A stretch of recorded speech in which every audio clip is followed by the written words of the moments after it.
Border Gavaskar ট্রফিতে bat হাসেনি Shubman গিলের। অস্ট্রেলিয়ায় ৩ test খেলেও বলার মতো রান করতে পারেননি এই ২৫ বছর বয়সী টপ অর্ডার ব্যাটার। কিন্তু ইংল্যান্ডের বিপক্ষে ওয়ানডে সিরিজে ব্যাটে রানের ফোয়ারা গিলের। সিরিজের প্রথম ২ ওয়ানডেতেই অর্ধশতক হাঁকিয়েছেন, তবে ২ ম্যাচেই সুযোগ থাকার পরও শতক হাঁকাতে পারেননি তিনি। সিরিজের তৃতীয় ও শেষ ওয়ানডেতে আক্ষেপ দূর করলেন গুজরাট টাইটান্সের অধিনায়ক। শতক তো হাঁকিয়েছেন, রেকর্ড বুকেও লিখিয়েছেন নাম, ভেঙে দিয়েছেন দক্ষিণ আফ্রিকার কিংবদন্তি হাশিম আমলার রেকর্ড।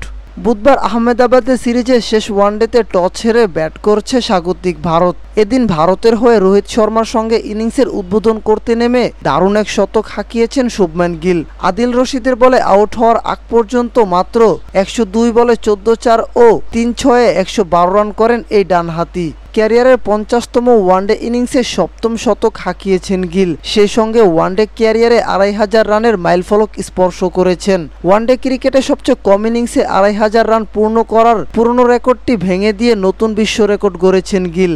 দক্ষিণ আফ্রিকার হাশিম আমলা ৫১ ইনিংসে ২৫০০ রান পূর্ণ করে এতদিন এই রেকর্ডের মালিক ছিলেন। গিল তার চেয়ে ১ ইনিংস কম খেলেই এই মাইলফলক স্পর্শ করেছেন। পাকিস্তানের ইমামুল হক ৫২ ইনিংসে ২৫০০ রান পূর্ণ করে তৃতীয় স্থানে আছেন। ইংল্যান্ডের বিপক্ষে সিরিজের তৃতীয় ওয়ানডের আগে গিলের সংগ্রহ ছিল ৪৯ ইনিংসে ৫৮.৯২ গড়ে ২৪৭৫ রান। এদিন ২৫ রানের সময় মাইলফলকটি স্পর্শ করেন তিনি। দারুণ ছন্দে থাকা গিল এই সিরিজের ৩ ইনিংসে কমপক্ষে ৫০ রান করেছেন, তাতে জায়গা করে নিয়েছেন ভারতীয় ব্যাটারদের এক অভিজাত তালিকায়।